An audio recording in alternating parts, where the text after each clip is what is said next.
For those of you who subscribe to my channel, you may have seen the last two previous videos, and I was talking about the confusion and frustration that women find when they're following and looking at other people applying makeup to other people or on themselves, and they want to copy the look.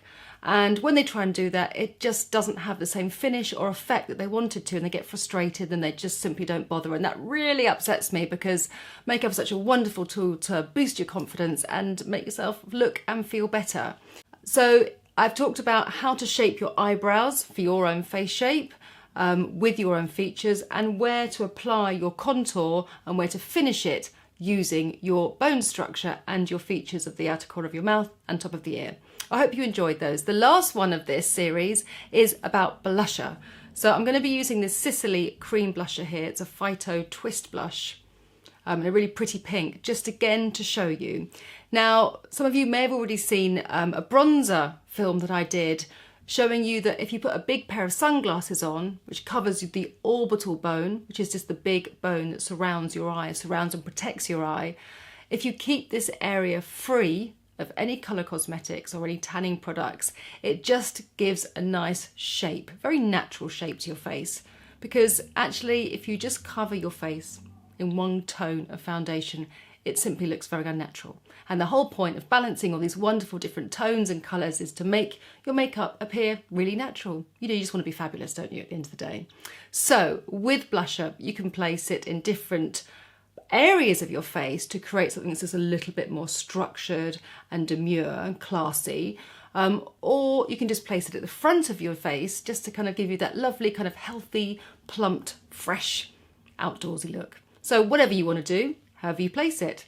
So let's start with doing a lovely, fresh, healthy glow. And it's very simple.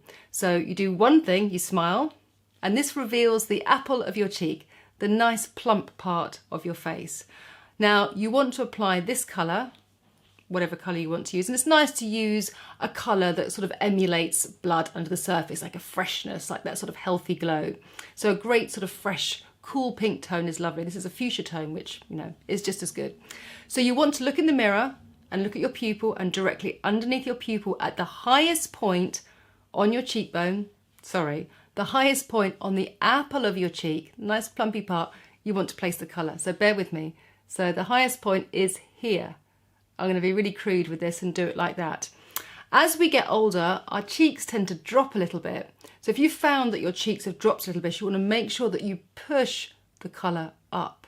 Now, where you're pushing that colour to is important. Remember, imagine this orbital area, the orbital bone of your face. You need to keep that free of colour cosmetics, because this is nice and highlighted and concealed with your concealer and your foundation. If you put blusher too high up, it just stops the lovely kind of flow of your facial features. So actually blusher is applied in a very small part of your face. That's why I use the tiniest of brushes to apply blusher. So a small amount of colour can make a huge difference, so go easy. Now if you find that your cheek is dropping slightly, just push as far as you can to the top of the orbital area, just up here, and just soften and blend that colour in there. If you've got a lovely full cheek, then go for it a little bit more and just add that colour there directly underneath your pupil. Now don't take it too close. So again, you need to use the outer corner of your nose. Don't bring your blusher any further into your nose in that area. So you're actually finding that you're working in a really, really tight area.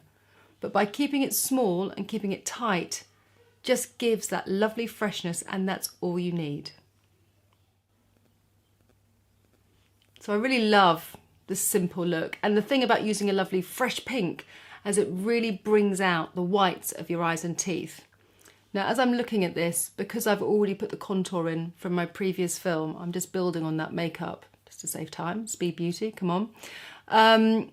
I wouldn't necessarily combine these two shapes together. Personally, if I was doing a lovely fresh blush, I would just leave it at that. I wouldn't go in for the contour as well, because the contour gives a lovely shape and sort of really enhances the angles to your face, whereas this just adds a lovely sense of youth to your skin. So to me, that doesn't necessarily work, but I know that you're clever enough to get it. So going to the other side of the face here, where you can see the lovely contour, just a little bit of sheen just over my cheekbone here.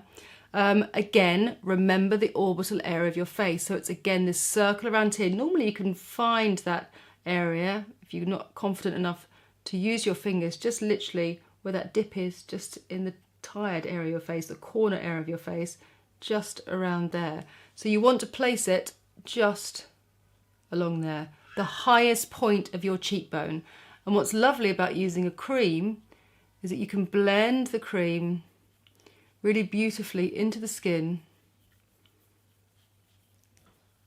And don't take it too far, but you're just blending into the little bit of a highlight, which could be an oil, a serum, but you don't want to bring it any closer than the line from your pupil.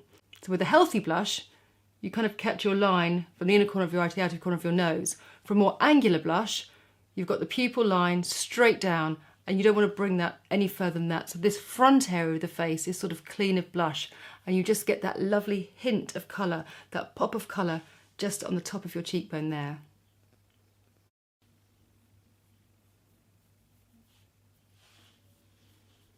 Great. Lovely. So the basic rule is, if you want a much more structured, angular blush, don't bring it further down than the centre line of your pupil, looking straight into the mirror, and blend it into the highest point of your cheekbone, and really blend it into a lovely kind of highlight on top of your cheekbone and a bit of contour, just to really make it a little bit more feline.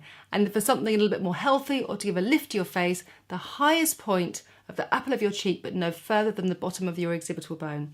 Let me know if this has confused you further or whether it has helped. I really hope it's the latter. Good luck and have a lovely day.